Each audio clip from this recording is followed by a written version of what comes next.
Here's the thing. You, as a professional athlete, you are responsible for not cheating, and you're also responsible for not accidentally cheating. Correct. No matter how you end up testing positive under the current guidelines in 2025, that is your problem.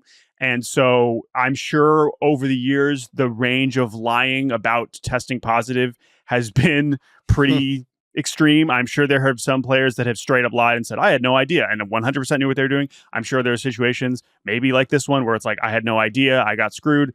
All of it falls under the same umbrella of this is part of your job, is to not take things that you're not supposed to, and this is what happens, and it's really disappointing. That's what the money is for. Hello and welcome to Baseball Barbacast, the only baseball podcast in the world who thinks Juan Soto should boo the Yankees. I'm Jake Mintz. That's George Husterman. And can you imagine, like, Soto's out in right field, Judge walks to the dish, and he's just throwing thumbs down. He's booing him from the outfield. Oh, I like that. So he's not booing the fans back. He's actually just booing his former teammates. Yeah. I think that is wonderful. I agree. These players should have more control to fight back against the fans, telling them that they suck. We are going to talk about Juan Soto's return to the Bronx later on, but it is not our first topic on this Monday edition of Baseball Barbacast because we had 7 sweeps and a whole bunch of news. Let's begin, Jake. How sweep it is? Not that for sweep. The Baltimore Orioles. The Baltimore Orioles on Friday night in the Beltway Series, the Drain the Swamp Bowl, get waxed, kind of, by the Washington Nationals in game 1. Orioles have a nice, like, they're in the game, and then they kind of, fumble it away in embarrassing fashion late on some lackluster energy, like covering first slowly. Adley Rutschman walked after a pass ball that led to a run. We're pitching to James Wood, who's like the only guy in the Nats lineup that can hurt you, except for CJ Abrams for the rest of the weekend. More on him in a second. And it's just, it was a close game, but it was the kind of loss. This is what I wrote when I wrote about, by the way, Brandon Hyde got fired. We're going to talk about that. It was the kind of loss that looks like the loss that you get fired over. Now, again, That's not why he got fired, but it was very much this was his 21-0 in a different way than Bud Black. And when teams are losing like this and they're in a rut, not every loss is created equal. There are some losses that feel like a different flavor of rock bottom because of how the loss happens. Like, if you lose 6-2 and the other team strings a bunch of hits together and hits a homer and you're never in the game, like, it's a bad night, but it doesn't stick with you in that way. This loss was as sticky as that gecko thing they give you at the dentist's office. Oh man, it stuck. But you just mentioned the kind of loss you just described. Well, that happened the next 2 days. Do you want to talk about? Let's finish out the rest of the series. So they fire Brandon Hyde, which obviously is our main topic, and then Saturday morning. Now we're just rolling over to a degree that is troubling. Now, is it rolling over, or is it just your pitchers aren't very good? You have Kyle Gibson giving up 6 runs in the first inning, and then he gets DFA'd. The Orioles score against the Nats bullpen, which they couldn't do on Friday. The Nationals still hold on to win 10-6. And then on Sunday, you feel like you have a better chance because Zach Eflin, in theory, is one of your good pitchers. He is also quite bad. Mike Soroka is good. The teams combined for 22 hits, 8 homers, 20 strikeouts, and 1 walk. They were swinging early and often, both teams on Sunday afternoon. CJ Abrams hits 2 homers. He's been incredible and might be an all-star again. Nationals win 10-4. Their first sweep of the year for the Washington Nationals. The 4th time the Orioles have been swept as the Orioles fall to 15-30. And Brandon Hyde, it is no longer his problem. Jake?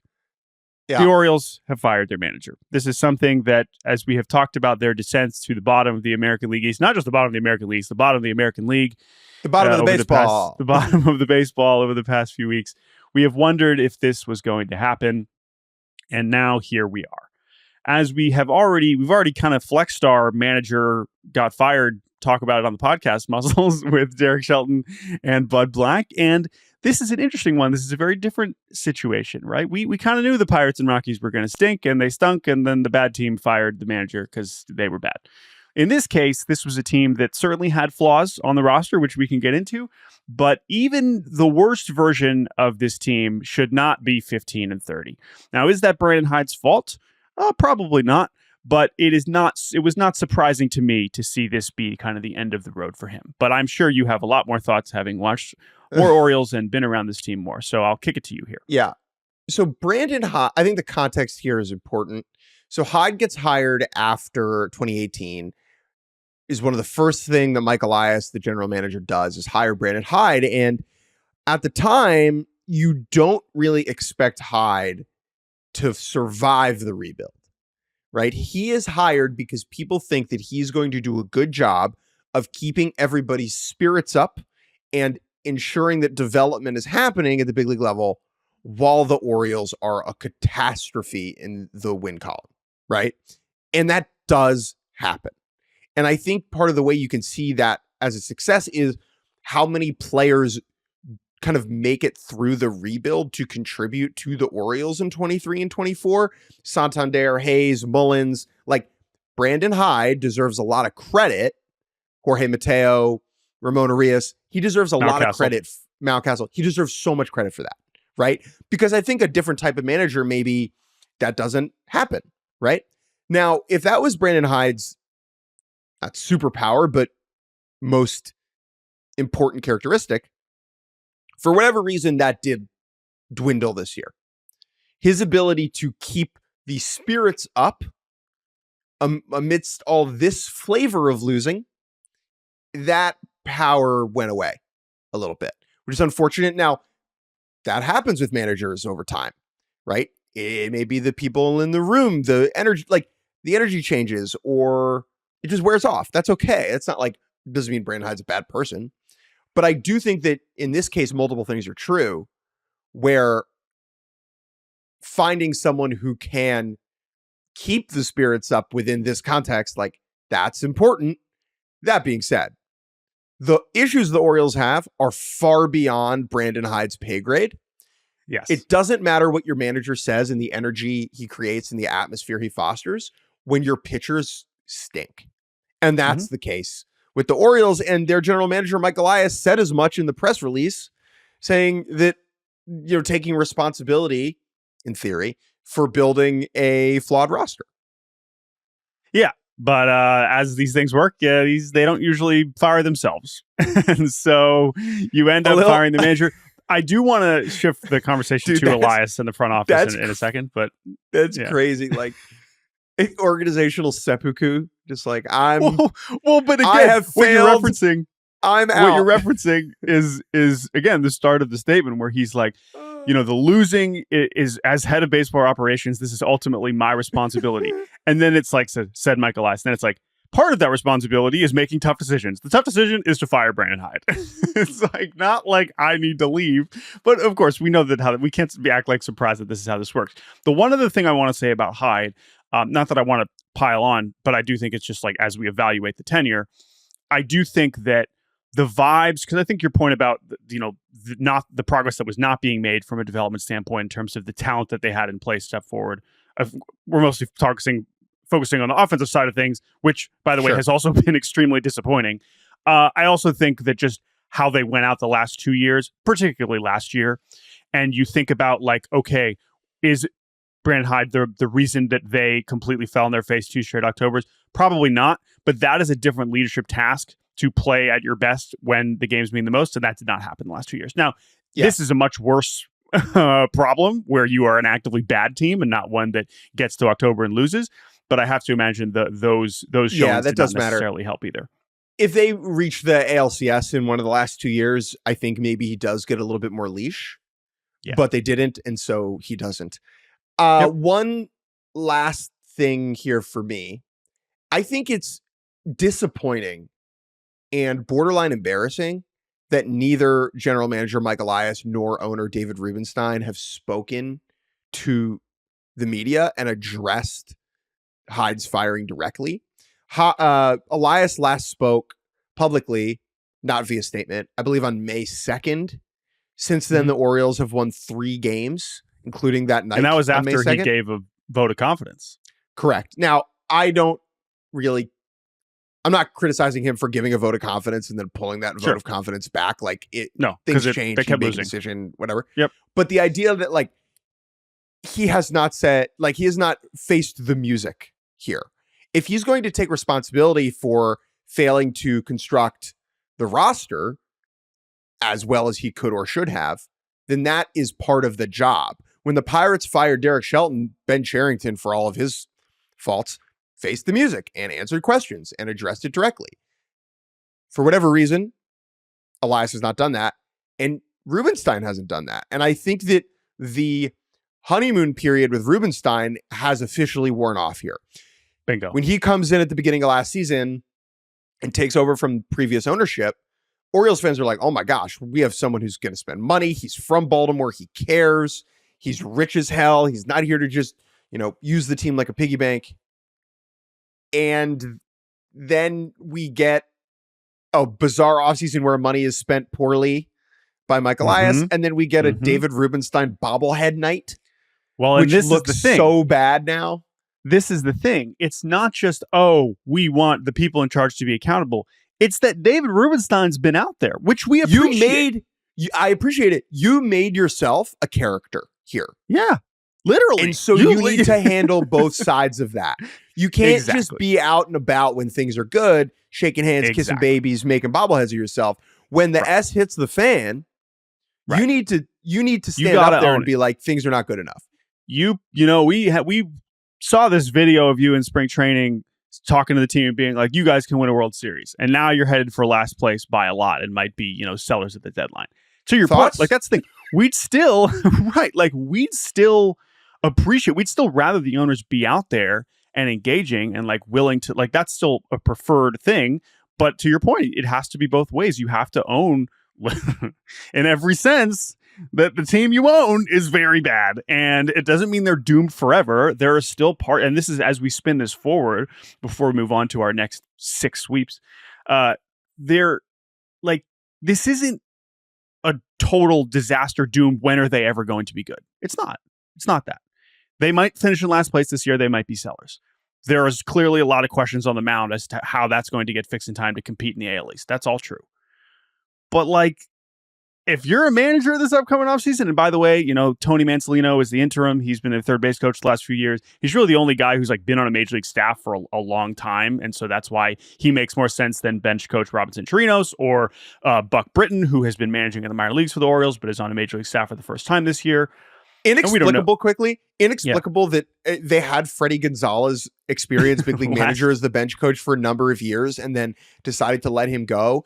And then they're left in this situation where, with all due respect to Tony Mansolino, like, that's not someone who necessarily knows how to do the job. And they left themselves in a bizarre position.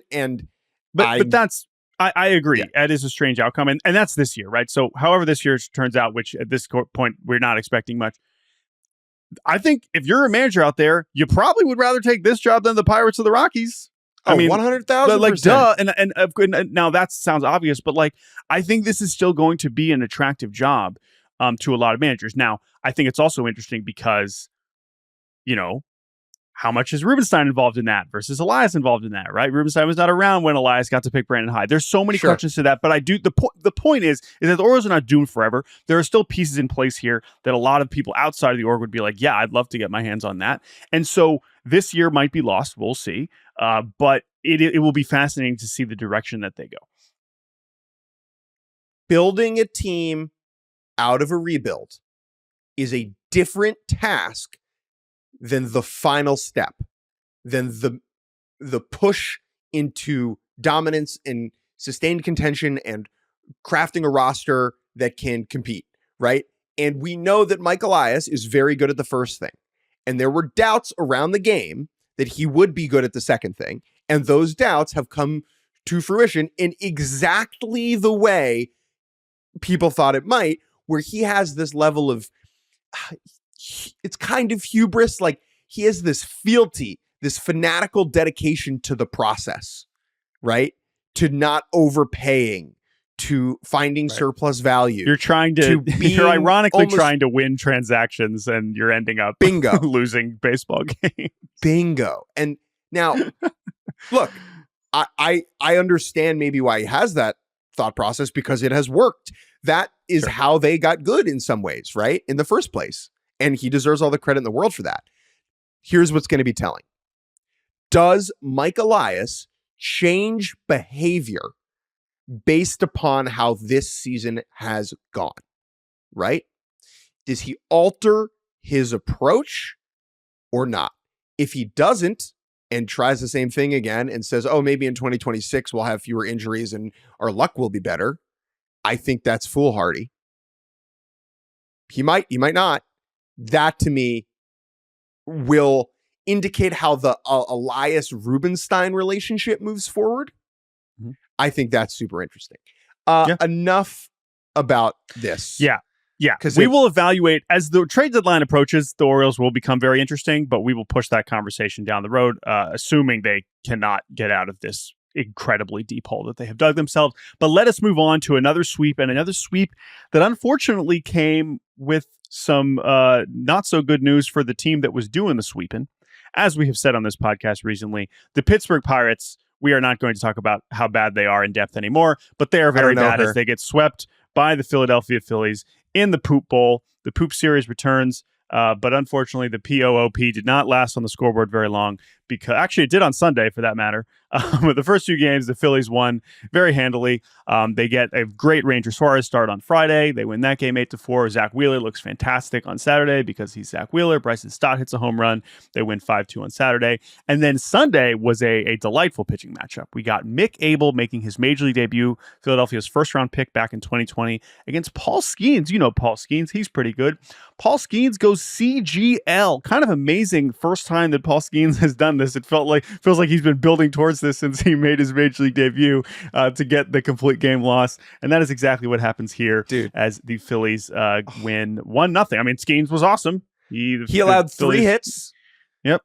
The only run he allowed, it was like infield single that probably should have been an out from Brian Hayes. Single up the middle, first to third, ground out 1-0. Yep. That was it. And that was enough. And Mick Abel was marvelous. Awesome. He is, again, I mean, we don't have time for this. Where it's just like fascinating character. Pitching prospects. This is a great pitching prospect arc where the stuff's always been good, strikes have not been good, and you kind of start to give up on him, even though he's like 24. Not even, is it 23? 23. And then he was bad in AAA last year, bad in AA the year before that, and then this year he just turned it on. He'd been dealing in AAA, and for all the focus on Andrew Painter because he was kind of the hot new thing, Mick Abel's just been doing his thing and finally started to throw strikes this year. He gets the call up here, and because Aaron Nola is hurt for like the first time ever. Yeah. And he looks great. He 19 swings and misses, 9 strikeouts. The Pirates are obviously a terrible offense, but hey, good for Mick Abel. So Mick Abel is going to go right back down. He knew that go again. It's just one spot start. Taijuan Walker will take that Nola's rotation spot the next time through. Amazing tidbit on Nola being hurt from Matt Gelb at The Athletic. The last time Nola was on the IL, it was the DL. Yeah. Aaron Nola has literally never been on the injured list. Yeah. He was once on the disabled list, right? Yep. That's how consistent he's been. He hurt his ankle doing training drills in the outfield. Well, and that's the other great part of this, right? His arm's fine. Yeah, it's not his arm. It's not an arm injury, obviously. It's Aaron Nola. He'll throw eternally. But anyway, we haven't even said the news yet. And I'm glad you mentioned the rotation reshuffling and how this pitching staff is going to evolve. And that is because, yikes, Jose Alvarado has been suspended 80 games for testing positive for testosterone, which is not you're not allowed to do that. There's this word here, exogenous testosterone. Did a little research. Exogenous just means external. It's just that outside. Wasn't in there before. That's what they're testing for. That's kind of the whole point. You did not make this yourself. Yes. And so you plagiarized this testosterone. Now, as usual, we get it's very disappointing. Dave Dombrowski was very candid about it, and he basically said, "We don't believe he did it intentionally." Doesn't matter. He took. I'm getting to that in a second. Sure. He said, he was trying to take a weight loss supplement over the offseason and ended up testing positive. Here's the thing: you, as a professional athlete, you are responsible for not cheating, and you're also responsible for not accidentally cheating. Correct. No matter how you end up testing positive under the current guidelines in 2025, that is your problem. And so I'm sure over the years, the range of lying about testing positive has been pretty extreme. I'm sure there have some players that have straight up lied and said, I had no idea, and 100% knew what they were doing. I'm sure there are situations, maybe like this one, where it's like, I had no idea, I got screwed. All of it falls under the same umbrella of this is part of your job, is to not take things that you're not supposed to, and this is what happens, and it's really disappointing. That's what the money is for. You are being paid millions and millions of dollars. As part of that, you need to make sure what going in your body is fine. Like, there are resources for you to check, play stupid games, win stupid prizes. And Jose Alvarado out huge 80 games, and it's a big deal, right? So he has been the best Phillies reliever this year. This Phillies bullpen has been pretty horrible.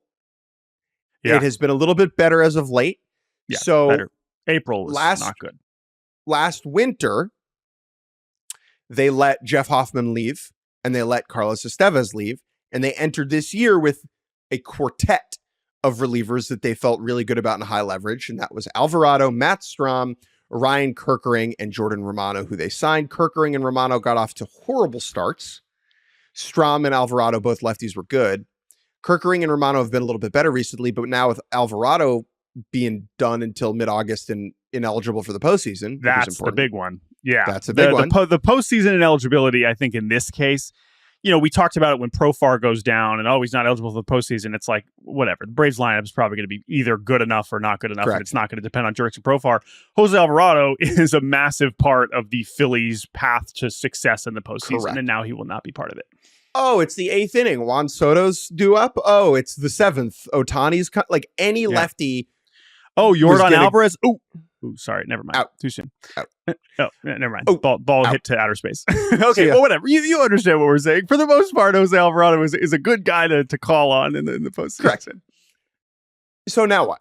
Right? Now you have a unit that was already kind of undermanned and understaffed that is going to need to add an external reliever, right? They're going to go make a trade. Dave Dombrowski, Dealer Dave, is going to do what he needs to do. In this case, we know he's going to do something. He's going to get a guy. There might be some front offices that are like, no, sure, we'll be fine without this. It's like, I will say there is no obvious guy this year. Where last year it was like Tanner Scott is going right. Last year, Tanner Scott going to reach free agency. Like he great pitcher, rental, like top 10 reliever in the world. You knew he was going to trade for him. Sure. Yeah. My guess right now, if I had to guess right now, I'm going Pete Fairbanks. To the Phillies. That is my shot in the dark. I can right see now. Sure. But what is compelling about the Phillies is they have so many starters. They have right now 8 people that you could start in a playoff game, and 7 people. Whatever. More than most teams. More than most teams, right? Wheeler, Luzardo, Christopher Sanchez, Aaron Nola, who I know has been iffy to start the year, but the road leads to Aaron Nola having a 3.97 ERA and giving up 2 runs in 6 innings in a playoff game. Like that's just, or 3, right? That's just how it goes.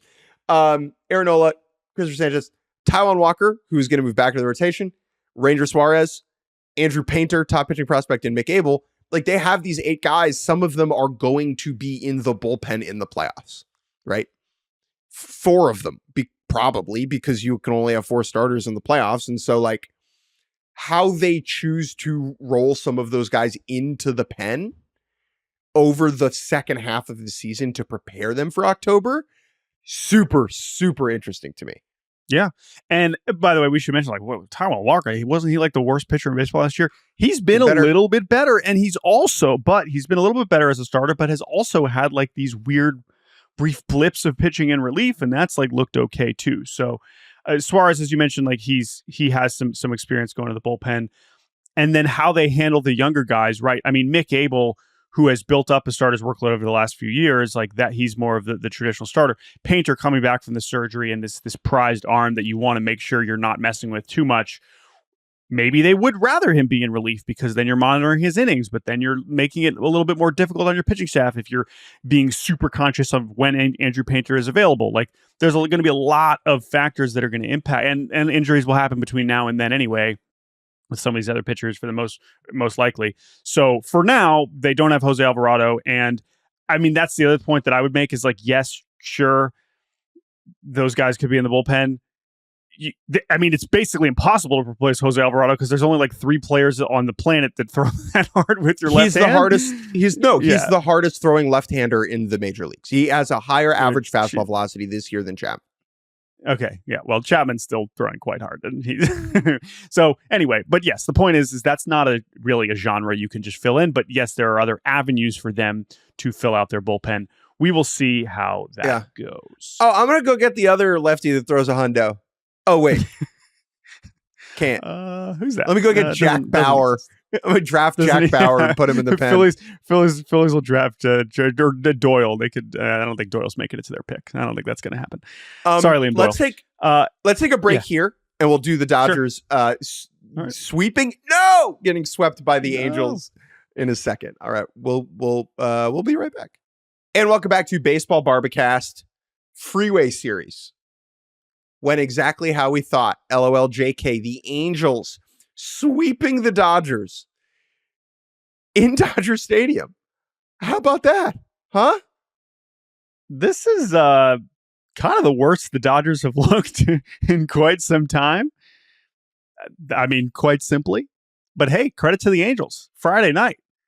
Jack Kohanowitz, he looks pretty good. Yohan Moncada's been hitting home runs for the Angels since he got back and healthy. That's kind of fun. Dustin May has been not as awesome as you would like him to be in the current Dodgers pitching situation. Ohtani hits his major league leading 16th home run of the season, but the Angels win 6-2. Oh my gosh. The Angels win. Game 2. Clayton Kershaw makes his return. And he threw his hardest pitch of the season at 90.8 miles an hour, and he kind of wasn't very good for 4 innings. I thought it was going to be shorter than 4 innings based on how the first inning went, but he grinds through 4. But unfortunately, the rest of his team was not so good after him. Ohtani goes 0 for 6. Freddie Freeman's 4 hits are not enough. The Dodgers make it sort of interesting late. Kirby Yates leaves with a hamstring injury. That's not good. And Kenley Jansen gets a 4-out save. Oh my gosh, 4-out save. They win. I have the score wrong on here because it was obviously 11-1. 11-9. So Dodgers scored some runs, but they still lose. Kenley's 455th save for his career. Game 3. Oh my God, are the Angels going to sweep the Dodgers? Tony Gonsolin. Yes. Tony Gonsolin, he will not stand for the. Oh, never mind. Gives up a home run to the first batter, Zach Neto, and gives up another home run, I believe, to Taylor Ward shortly after that. Yusei Kikuchi was very good. The Angels have 3 homers. Travis d'Arnaud hits a go-ahead homer late.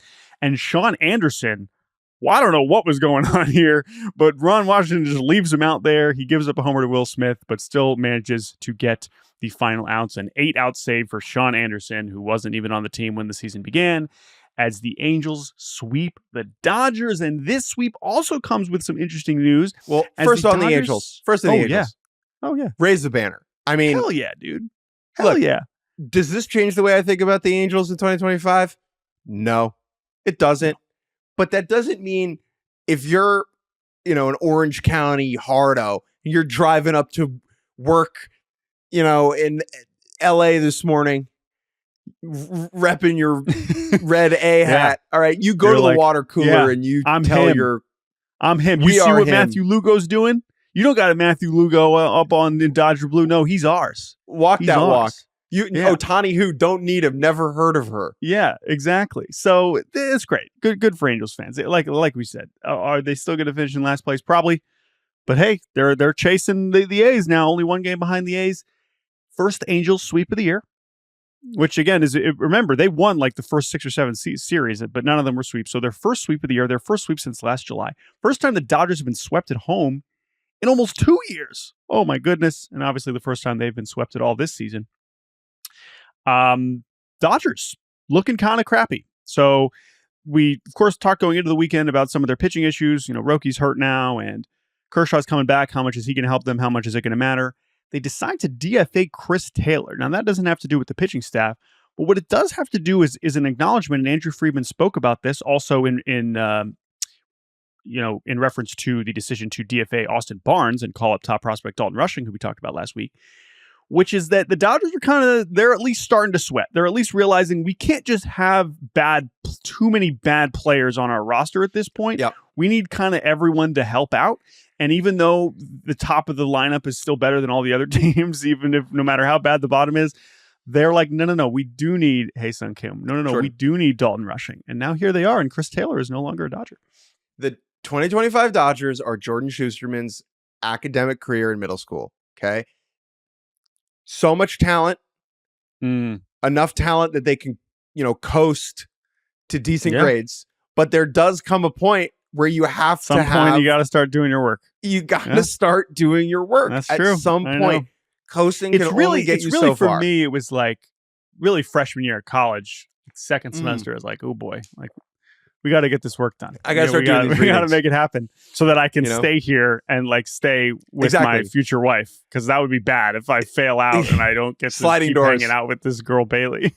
But the relevant thing here for the Dodgers, right, is like, and Friedman said this: the division is competitive, and the Dodgers, in their minds, need to win the division. Friedman referenced 2021 when they won 106 games and the Giants somehow in a miracle won 107, and they had to do the wild card round, and the wild card game, I guess, at that point. R.I.P. Chris Taylor, walk-off homer against the Cardinals.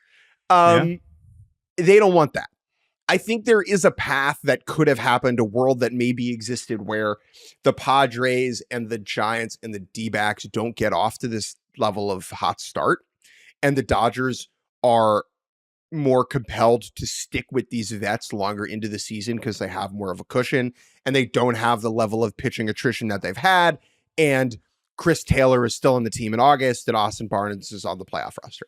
But that's not what happened, right? They are, because the Dodgers know what they're doing, they are responding to the reality that is going on in the world, and they are making what are difficult decisions to cut ties with players that matter in the room because they simply aren't good anymore. And that's the thing. Austin Barnes, but particularly Chris Taylor, unbelievable tenures. They should be very proud of what they accomplished. It is weird that like Chris Taylor's locker one day, everyone showed up and it was just belonged to Lou Trevino after it belonged to Chris Taylor for like a decade. That's odd, right? Yeah. But the fact is, Chris Taylor, not good anymore and didn't fit on the roster and was a waste of a roster spot, especially when Hae-Sung Kim was kicking everybody's butt and Tommy Edman was coming back, and that spot should have gone to someone else. Yep. And I give the Dodgers credit for moving on. Yep. Right? Yep. You have to. And the good news for the Dodgers as we move on to our 4 remaining sweeps is that the Padres got their butt whooped this weekend also as we head down to San Diego, where for the second time this year, the Padres got swept on their home field. Remember, we thought, oh my God, are they going to go? They were like 12-0 or whatever at home. Petco Park? Is this going to happen? Are we looking at one of the great home teams in baseball history? No. Turns out, no, we're not. We're not looking at that. I still very much like the Padres, but the Seattle Mariners played much better this weekend, which was nice to see considering they had kind of gone in a bit of a rut. Friday, they get 6 scoreless from rookie Logan Evans. They get homers from JP, Cal, and Rowdy. They win 5-1. Game 2, Emerson Hancock is throwing harder than he ever has. That's another good sign as the Mariners look to kind of figure out their rotation with some of the injuries that they're dealing with. Cal Raleigh hits his 15th home run. Rowdy also hits a home run. Padres offense generally asleep. They get a 4-out save from Andres Munoz, first of the season for Munoz to go multiple innings. Mariners win 4-1. And then on Sunday, Tatis is like, guys, we're not getting swept. Boom. Leadoff homer. Okay, here come the Padres. Oh, nope, never mind. Their offense goes back to sleep. Brian Wu, who is marvelous, was just fantastic. Michael King was only okay. Randy Arozarena, he's hit some cool home runs in that ballpark. Shout out 2020 postseason.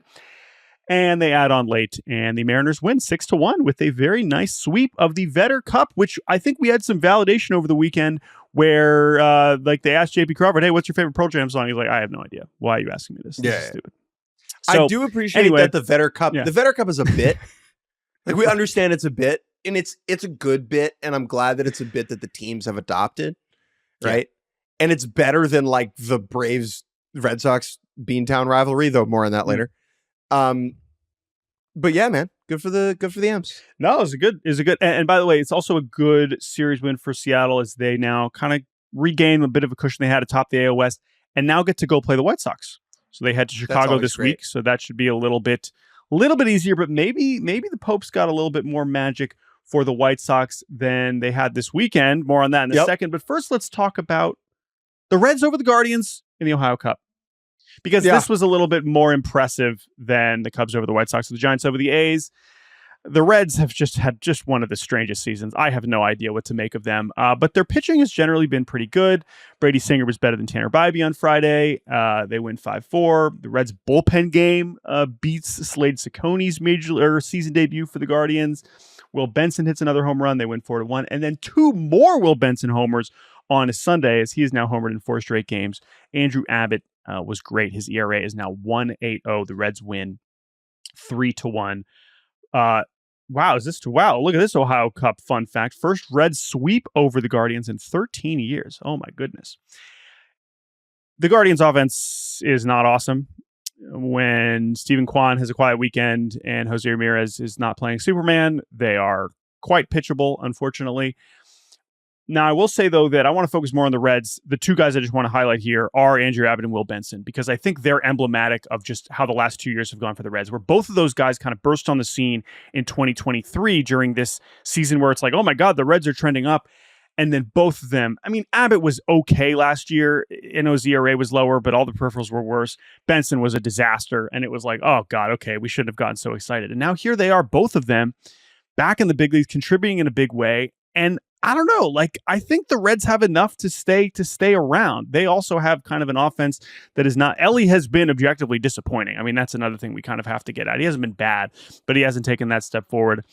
I don't know. I think the Reds are okay. I don't think we're going to be writing them off that soon. They're a flawed team, but I think they, especially on the mound, they're pretty solid. I'm a little worried about Cleveland on the bump.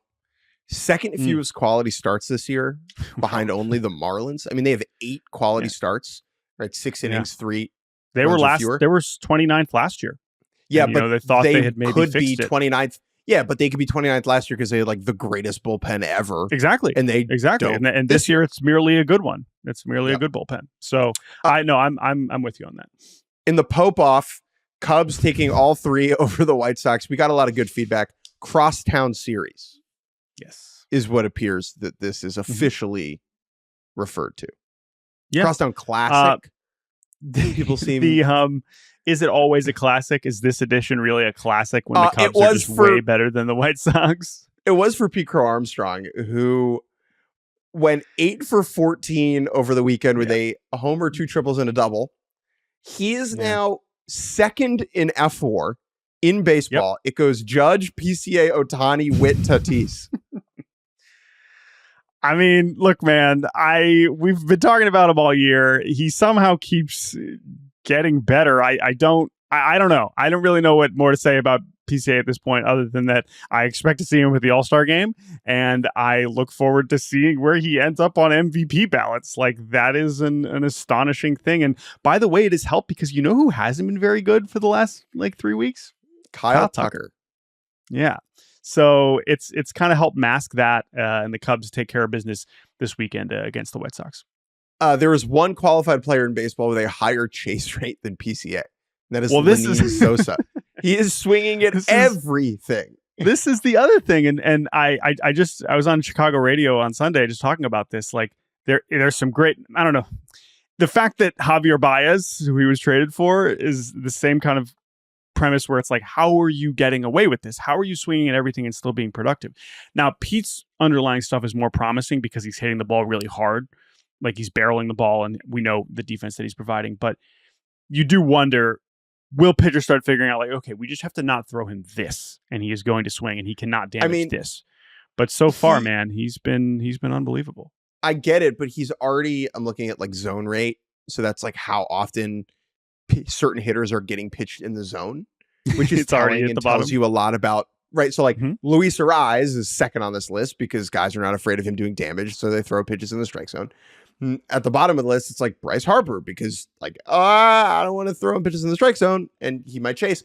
PCA is already 8th He's already eighth on this list. Like pitchers are already adjusting to this. Eighth from the bottom, you mean? Like eighth from the bottom. Like he is getting the eighth fewest pitches in the zone. Yeah. Like they're throwing him crap in the dirt, and guess what? Doesn't matter. It sounds like it's still probably too many pitches in the zone. No, I would love for them to keep throwing it in the zone because I'm loving this from Pete. But I just it is a pretty amazing profile. But like we said, the floor is so high because he's the best defensive center fielder by a mile and an amazing base runner. So what a freaking player. So Cubs, good for them and nice for them to finally get a bit of a break. They've had a pretty brutal schedule so far this year and remain in first place.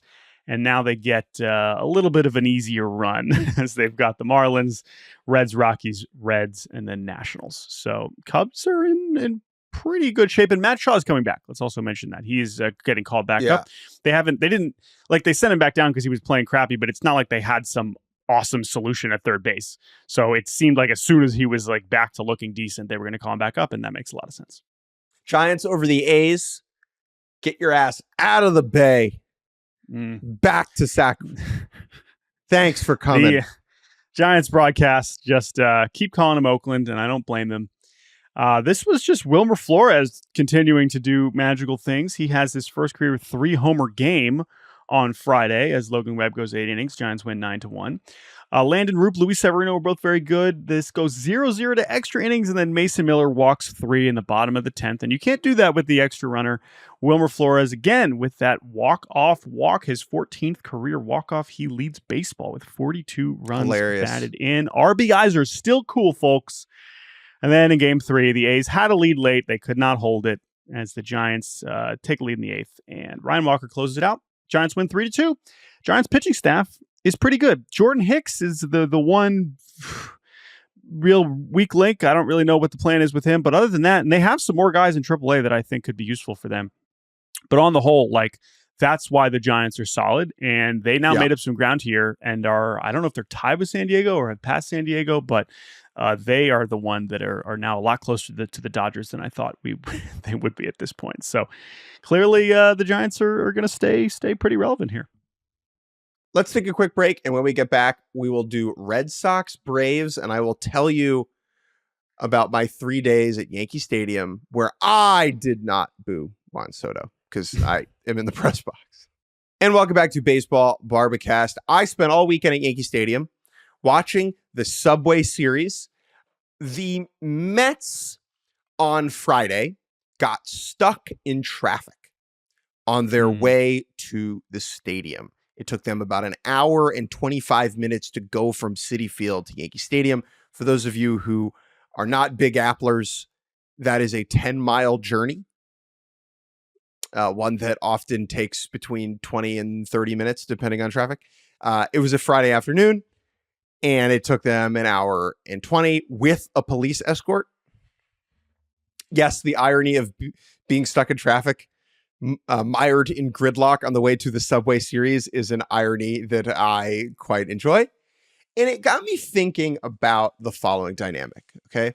Just the image of, like $1 billion worth of baseball players sitting on a bus, stuck in traffic on their way to the biggest game of the year. They have to live like the rest of us is very interesting to me. Because often, what does money do, right? Money peels away the inconveniences of life that normal people have to interact with, whether that is traffic, right? Whatever it is. You pay for a driver or 5 nannies and a chef, right? Money can do that. But money can't solve everything, and money can't solve traffic, right? No matter how Steve Cohen may try. And that is the message that I took away. Right? The Yankees take this one. They take 2 out of 3. Delaying, so slightly, Steve Cohen's bid to take over New York. He used his millions to change the face of this franchise. His billions, change the face of this Mets franchise. But money can only do so much. And if that is what Steve Cohen's goal is, it will take time, just like it took the Mets stuck in traffic. Juan Soto, of course, was the star of the show, the belle of the ball, the main character. He was booed all weekend on Friday. The fans in right field turned their backs to him. which I thought would have played better if they weren't peaking. I don't know if you saw the videos of this. That's what made this so loser energy to me. Either do it or don't, you know? Like the videos either of the look fans, at him or don't look at him. Like, what's the point you're trying to make? Dude, the fans that were like turning their backs to him and also like turning to see how Soto was reacting. It's like, dude, come on. That is so like some fans were just turning their backs and like, okay, cool, whatever. If that's what you want to do, fine. But it's like, come on. What I am, and we'll recap the series. Again, the games weren't that interesting, so we'll focus on the Soto part. What I am most compelled by is and we sort of talked about this at the start of the season where you had made the reference to, okay, Yankees hype video is not going to include Juan Soto, even though the highlight of their season was Juan Soto hitting that home run in Cleveland to send them to the World Series. How different would it be had they won? How much of the hatred is it? We understand. He took a bunch of money and he left the Yankees and went to the Mets. It's an unprecedented move and all. We get why they're booing. But because of the postseason context, it is a really interesting dynamic. I know you had mentioned, right, like he got his American League Championship ring from Aaron Boone, and it's like, okay, well, imagine in if they the tunnel, not on in the the tunnel, field. right? Imagine now, how do we feel about American League Championship rings? That's a separate conversation. But the point is, oh well, what if they had won the World Series? Would they still be booing him? Like, I don't think so. Maybe some, but not as much because he would have been a big part of a World Series, but he was still such a big part of getting to the World Series. So I don't know. It's the boo discourse is not usually for us, but this was the story of the weekend. So this was a fun one. I mean, fandom is irrational, but Yankees fans holding up a sign that says "sellout" is just awesome. So that's awesome. And one more thing on this, like I asked around the Yankees clubhouse, like off the record, to a bunch of guys. I was like, yo, be real with me. I'm not going to write this. Is there lingering discontent in here about Soto leaving? Like, is there beef? And everybody was like, no. The players are not mad at this guy. Like, he got a generational amount of money to play for a different team. That's okay. The pivot that the Yankees made to acquire all these other players, which, by the way, worked this weekend on Sunday when Max Fried was awesome to start. Devin Williams threw a scoreless inning. Paul Goldschmidt hit a key RBI, and Cody Bellinger hit a grand slam to break the game open. Right? There's no ill will here behind the scenes. Like there was like a clip of Judge and Soto saying hi. Like, and Judge, here's what maybe makes it more confusing, right? Is like Judge is always coy and is going to shy away from controversy at every turn, no matter what. And so when he says, no, everything's fine, part of you is like, but in this case, that's the truth. All of the drama is external, right? And it's understandable given the stakes. I mean, it's the largest contract in sports history, and the guy went from one New York team to the other, and he's coming back for the first time. Like, of course, it's a big story, and of course, they're going to boo him, whatever. But Soto rose above it from an energy perspective. He did not bite. I will say it was he looked horrible at the plate. He looked discombobulated, out of sorts. He didn't look as locked in. He didn't look focused. He had bad at-bats, which he doesn't have. Do I think that the energy got to him? Maybe a little bit. Maybe he was just tired and overwhelmed by it slightly. It doesn't concern me. I don't think that Juan Soto is someone who is going to fold under pressure over a longer stretch. But it was interesting that the stat line was just blah as hell. Yeah. Judge also wasn't very good this weekend. Now, the Yankees still played better on the whole. Judge had his first 0 for 5 of the season on Saturday, including to end the game against Edwin Diaz. But yeah, Cody Bellinger's really kind of heating up. He's heating up, and that's been happening for a few weeks here. But it's a huge deal because he's the one batting behind Judge. They've stuck with him batting third for pretty much the whole year, even when he was bad. And last night was the best example, right? Judge strikes out against Genesis Cabrera with the bases loaded, and you're like, that should have been the moment. And then Bellinger, was it first pitch early in that at bat, just hits a classic Yankee Stadium moonshot that sails over Juan Soto's head. Yep, right over Soto's head, fittingly. So Max Fried was great again. Pete Alonso the key moment of this game was Yeet Alonso. Yeet Alonso, as I guess the Yankees have the go-ahead run on third, and there's a chopper to Pete Alonso, who it's like, oh, play at the plate. Oh, not even close. He made the exact same play perfectly the day before. There was like this. It was a carbon copy. He just threw this one, and that was it. And then, then it really unravels after that, and that's how we get to the Bellinger Grand Slam, and then Yankees win. So yeah, I mean, these games were not legendary moments. You know, we're not going to be playing these ones back. Maybe we'll have better games when they play in Queens in July. It was still, cool, though, dude. Yankees did their thing. It was good. All the celebs were there on Sunday.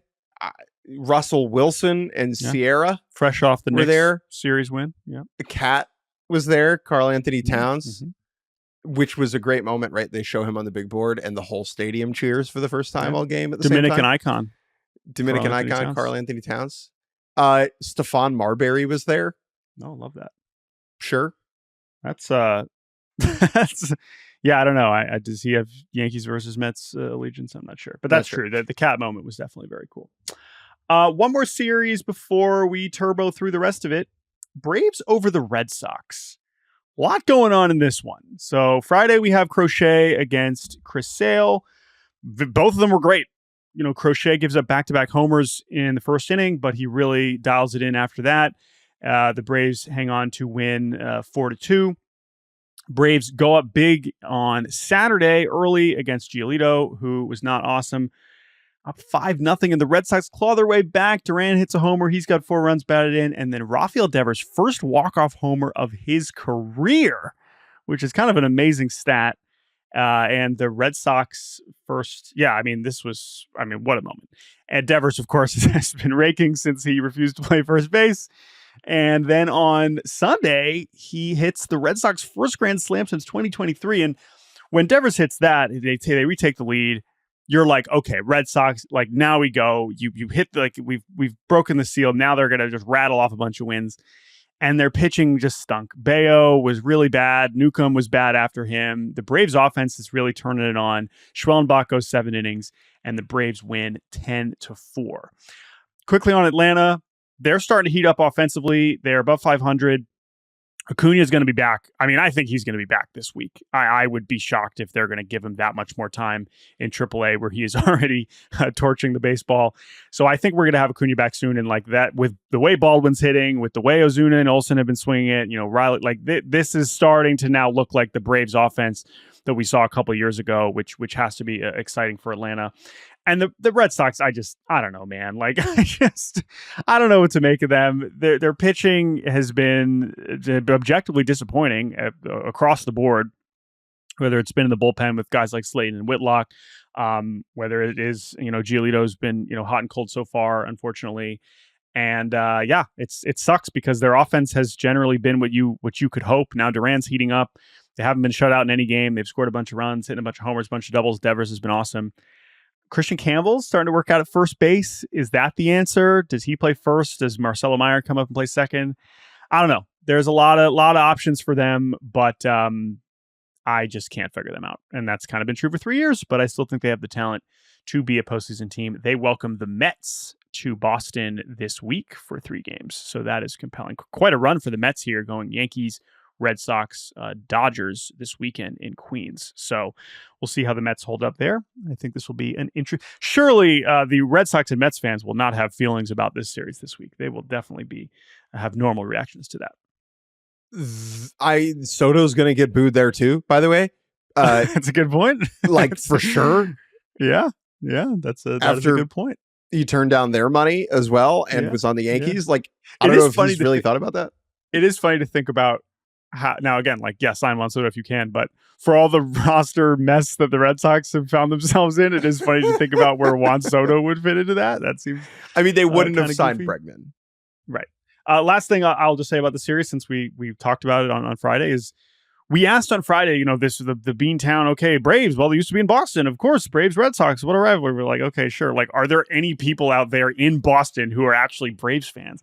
And we got an awesome email from Chris basically saying that he, gotten a rideshare over the weekend and was talking to someone or recently And his driver was exactly what we're describing. Now, he wasn't 95 years old. He was someone whose dad was a Braves fan in Boston, but he's stuck with it. And it was a great email from Chris, and it just reminded me that, yeah, like this is something that can exist. Someone that in Boston, a Bostonian that cares more about the Braves than the Red Sox. And I have to imagine that driver had a good experience. Good experience this weekend watching his Braves beat the hometown Red Sox. So I just love cool. the Thanks idea for of the email, Chris.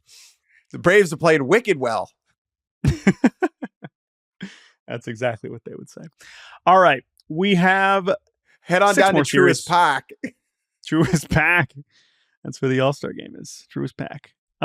We have 6 more series, and we are going to go fast. It's time for Turbo Mode. Faster than fast, quicker than quick. I am lightning. I feel the need for speed. It's turbo time.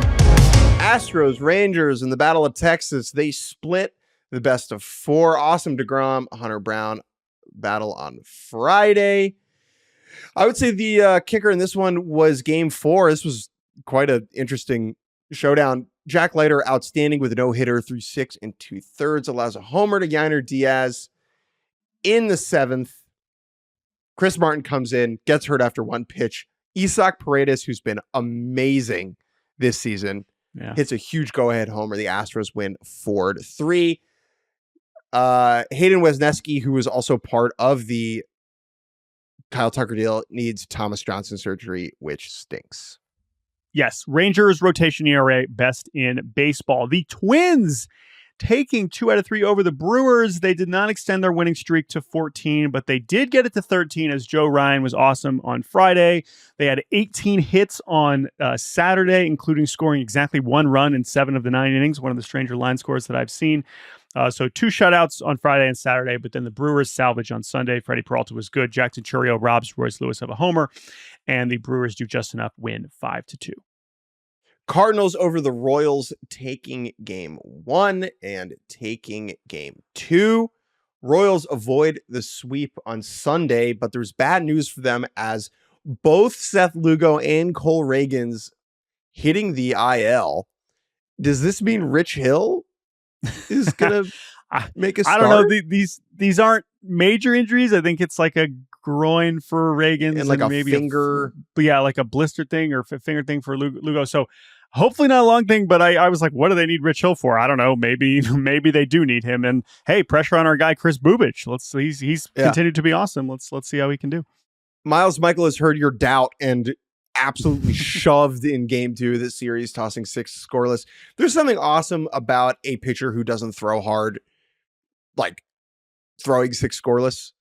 It just feels like a John Wick movie where it's like, how does he keep getting out of this? Like, well, unfortunately, keeping the Royals scoreless is not an especially difficult task. That is their problem. Even though they managed to win that final game of the series, that's just why we don't really believe in them, is they don't know how to score runs. 3 more series. The Tigers over the Blue Jays. Jack Flaherty was pretty good. Tigers won again on Friday. Riley Green hits 11th homer. Javier Baez highlight reel continues. He hits another homer, makes an amazing catch in center as they win on Friday. Torque is the only thing that does anything for the Tigers. Only guy that does anything for the Tigers on Saturday. They waste an awesome Reese Olson outing. Jays tied in the 8th and walk off Ernie Clement single. And then Jackson Jobe looks almost as good as he has all year on Sunday. He outduels Berrios. Torque drives in all 3 runs, and Tigers won again. They have the best record in baseball at 31-16. Until Flo Rida shows up at the Citrus Bowl, I won't care. But the Marlins take 2 out of 3 over the Rays. Cal Quantrill with an immaculate inning. Ooh. 9 pitches, 9 strikes, 3 strikeouts. Thanks for coming out.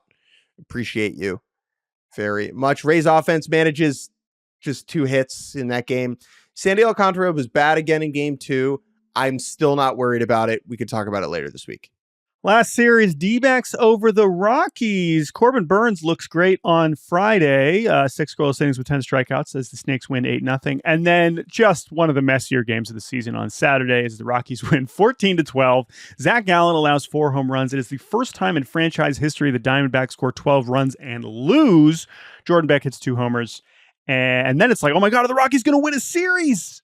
No, they get no hit through 5 innings against Merrill Kelly. It's close late, but the Snakes still hang on. 1-0 as the Rockies lose.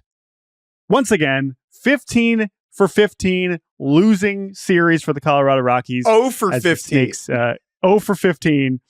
Oh my gosh. They are so bad as the Snakes probably should have swept because it's the Rockies, but they don't. And that is the final series of the weekend. I love the idea of the Diamondbacks moving to 151-1 all time when they score at least 12 runs.